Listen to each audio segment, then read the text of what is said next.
Okay, this is, first off, it's a brief coverage of stage presence. I might even upload this to Flowtricks though, just to give other people an idea for how to create stage presence in a show.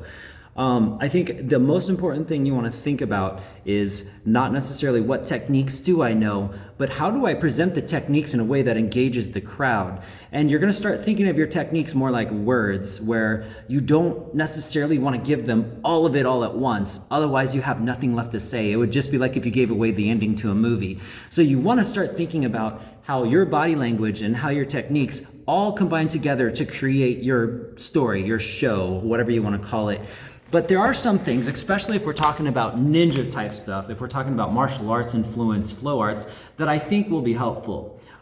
There's certain body languages that people just recognize as more powerful than others. So, when you walk, I'm going to show you something right now. If I were to take a wide stance like this wide powerful stance, but my feet are turned inward, you're going to notice just by the way my feet are, it's going to feel a little bit more fumbly. Like this looks a little bit goofy. No matter how powerful I am up here, you're going to notice the inward pointed feet will ruin that. Or even a foot pointed up like this. So like if I was coming in looking like a boss, but then I have like this foot that kind of stuck up, you're going to notice, you're going to feel like there's a little bit of loss of power. Whereas if I pointed the foot and I shifted it a little bit to the side, all of a sudden this is more of a power move as opposed to this. Right? And there's a lot of things that come into play. My hunched shoulders, my pointed foot, the fact that if you look at my body, this is not very triangular. It looks a little offset. It looks like I'm kind of stuck here. But if I stand in the middle and I have this nice balance and I bend my legs, all of a sudden there's this really nice, powerful triangular, feels stable. It feels like I know what I'm doing. It feels very structured. And then to make sure that you don't hunch your back over, because no matter how good everything else is, your back, your knees, and your feet should be saying something. Generally speaking, feet point outward like this. They point outward or they point, even if they point straight, that's good. This is better. Slightly out, just slightly out. And I think a big problem that people have, not problem, but something that people miss is the way they walk. So like, if you're walking casually, even if you're doing this great spinning, if you're doing this great spinning, if your walk is just kind of like casual and it's back and forth and all over the place, it's not going to look right. So generally speaking, I move forward when I want to get to the crowd, when I want to get closer, when I want to get intimate, when I want to like really engage forward. I move backwards when I want to shrink or I want to do a lot of footwork and I need to get away from the crowd. So that's about the only time I move forward or backwards, is to create varying levels of intensity. As you notice, my hand just naturally rises as I get closer, because if I was to get towards the audience, my hand is going to be a lot more important. This little small object now becomes very big as I get closer. So as I'm doing my techniques, this is going to be like, hey, welcome, come on in. Where I'm back here, my whole body is going to say more. Again, with your chest, the audience generally should see your chest the most. If I'm doing an entrance, like let's say I'm making an entrance, right? If I'm entering and you see my chest the whole time, there's going to be this element of power that always stays, right? And then if I turn my chest to the side, it's almost like I'm deflecting. My attention is over here. Even if I turn to face you, it's never going to look right, no matter how it goes, because my chest, my whole body language is pointed here. You also notice that when you talk to people, if their chest is facing towards you, it feels more open. But if you're talking to someone and they cross their arms and they're off to the side, it's going to feel more standoffish. So you want to welcome the audience in. You want to get really used to holding your hands out like this. So basically, you're going to take your shoulders, you're going to push down, right? So it's not just like this straight out arm like this, right? This feels a little bit rigid. It doesn't feel right. You're going to push down on your shoulders like this, bend your elbows, lift your hands up, and then hold it out. So this feels like a good stance. So don't like overextend or go too high. You just kind of want to, everything has like this downward force. So as I move, I'm always having like this downward push that happens as I move back and forth. Okay? Now we're going to get into footwork a little bit more, but there's something that's really important to note, which is light can sometimes use more energy than heavy, and absolutely. So like when I'm opening up my arms, I'm not just like I'm not going light at all. Like there's no engaged muscles here, or if I'm like there's nothing, right? So another example is if I'm spinning a staff, but I'm doing it really loosely, it's a different energy than if I'm like really like and what's happening is I'm flexing my muscles and I'm imagining I'm pushing. It's almost like it's actually a lot of work, but it's like I'm pushing this imaginary weight and my whole body's engaged with it. It's so much more different than if I had no like engagement of muscles. So what you'll find, things you can work on, is even as you move your hand, start flexing, like almost like imagining that you have a big heavy weight and you're pushing it and you're pushing it and you're pushing it, and go nice and slow. Like that's different than going, do you see the difference? Do you feel how like this feels more engaged than if you just went? That's the difference. Soft is hard, soft is hard, soft is hard. So muscles are flexed, but they're still nice and loose, as opposed to like this where everything is loose and lax.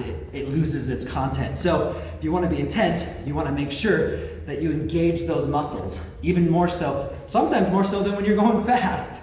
The other thing is, again, so I say, if you don't give them your chest, you don't give them your attention. But sometimes you don't. Like when you enter, sometimes you go sideways and you give them none of your attention. So when you turn to face the audience, then all of a sudden they get this explosion of attention. So there's two ways you can do it. You can come out with the audience giving them your attention this whole time, or you can come out and just kind of like shock them with it. So just like almost casual, but not too casual, and then boom, you come out and everything just explodes all at once. Usually really good if the music just pops into motion. That's a great way to introduce yourself. Again, it's because you're just taking your body work and your footwork and you're applying it at a right time, just like a movie. It's going at the right time to the music. Now, footwork is a huge one. Like I said, if we stood with our shoulder width apart, but our feet are pointed inward, it will never look as sturdy. It will always look a little off. Even if one foot is kind of straight and the other one's kind of inward, do you see how this looks?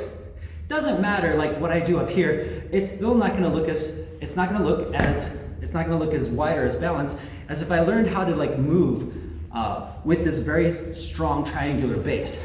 And why I say triangular is because from the hips down, I create a triangle, right?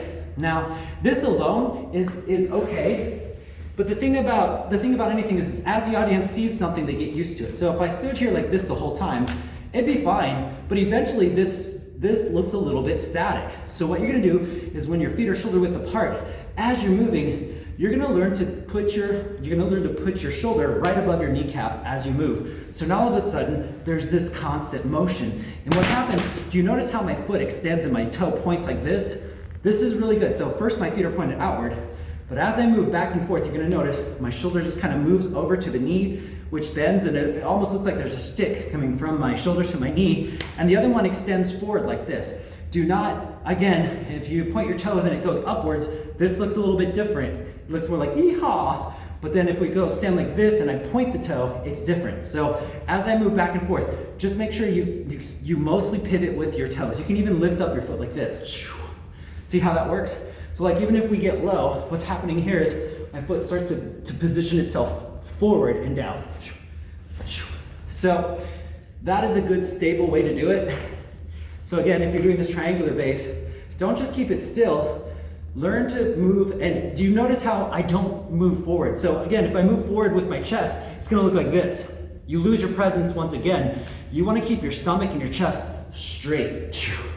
So as I do this, most of my weight is carried within my knees and my hips. You see this? So my body is still very straight. Whoosh, whoosh. This makes it feel more stable than if I was going like this, right? You can do this. If you do it this way, it's usually to create instability in the audience. So like if I go like this, I may do something like a big jump, or I might do something crazy because it's like audience feels unstable, and then all of a sudden you do something really big and stable and they'll clap, they'll love it. The next thing we want to talk about is footwork. Now, again, you notice that this doesn't work, right? Also, like if we do a little bit of turns, say I want to do something big, like this is not a big ending. Like I could go like this, the audience wouldn't clap. But if I piston my hips and go like this is an ending. And the only difference is my upper body's doing the same motion, but my lower body is doing something completely different. The biggest mistake people make when they do this is they hop with it, like that. Hop. And that hop makes you feel like a bunny rabbit. So never, ever, ever hop. So whenever you see me go like this, what's happening is I'm pulling my legs out, and as I'm falling, so as I pull my legs out, do you notice my whole body falls, right? As I'm falling, I use that falling motion to snap my body into some sort of cool position. So if this is my position, what you want to work with before you do anything is just stand nice and still, extend your body really wide like this, like you normally do. First practice this. Do you notice, again, I'm not going like this. That does not look like it'd be like, yeah, right? That doesn't quite look as right as like that, right? And that's because the hop makes it too predictable. You don't want the audience to know you're about to stop, and this gives it away. Anytime you see this, the arms will never prepare for this. The arms will always just snap right into motion. So you're gonna get rid of all motion that sets you up, sets the audience up to know exactly what you're about to do. And the first thing you're gonna practice is you're just gonna practice throwing your legs sideways and dropping into this long stance like this, and back up, and up. And what you're gonna do first is just practice with your legs like this. See how my feet are pointed outward? Outward, outward, outward. Make sure your chest doesn't huddle forward. That's no good. Push up, forward, up, forward. Then the next thing you're gonna do is just like how we were talking about, you know how you're wide and you can kind of move this way? You can move to each side, but one leg bends and the other one gets straight. This is the ultimate power move when you want to make something big as you fall to a knee. I usually go to my left. So if I wanted to go like this, for instance, this is one way to do it, right? This looks okay. But if I lean over to my knee, all of a sudden I have this really nice, what you're gonna see is this clean line that goes shoom, diagonally down, and that says, I'm done. I'm done. So I'm gonna show you how the feet work with this, but right now, what I'm trying to say is extend out wide to start with. First, extend out wide, make sure your chest is nice and straight. Second, kind of lean over to one knee. Again, you're not like leaning like this, you're not going like this. That looks really bad. What you're doing is you're shifting. Can you see how like my chest stays straight, but I kind of shift my hips back and forth? So I still keep all this motion the same. I haven't shown you how to point your feet yet, but the way the feet work, well, we'll actually get to that in a second. So again, first, drop down, make sure your chest is nice and straight. Second, kind of shift over to one side of your hip and shoot the other leg out. So now, whatever pose I do, I can go, I can go. Either way, it's gonna look a lot better than if I just went, right? So chest straight, nice lines. And the last part, the part that will take some time also to get used to, is how do feet move? Because obviously, again, if I go, hey, this doesn't look powerful, right? Or if I go, hey, this looks awkward because the lines that it creates feels oval. That's not to say it doesn't work, it's just generally speaking, when you fall into something powerful, you want it to be symmetrical, or you want it to have strong lines. So the way the feet usually work, and you can practice just by, as you extend your hand, you see what's gonna happen is I'm gonna twist my hip, and as my hip twists, I'm gonna go to the ball of my foot and I'm gonna twist. Do you notice how both my feet kind of move together? It's almost like this little dance that you see people doing where they do this. They're kind of twisting their hips back and forth, but they're also on the ball of their feet. And what's gonna happen is my ankles are gonna lift up, they're both gonna shift to the same direction, and they're gonna drop. But you're not jumping, it doesn't look like this, right?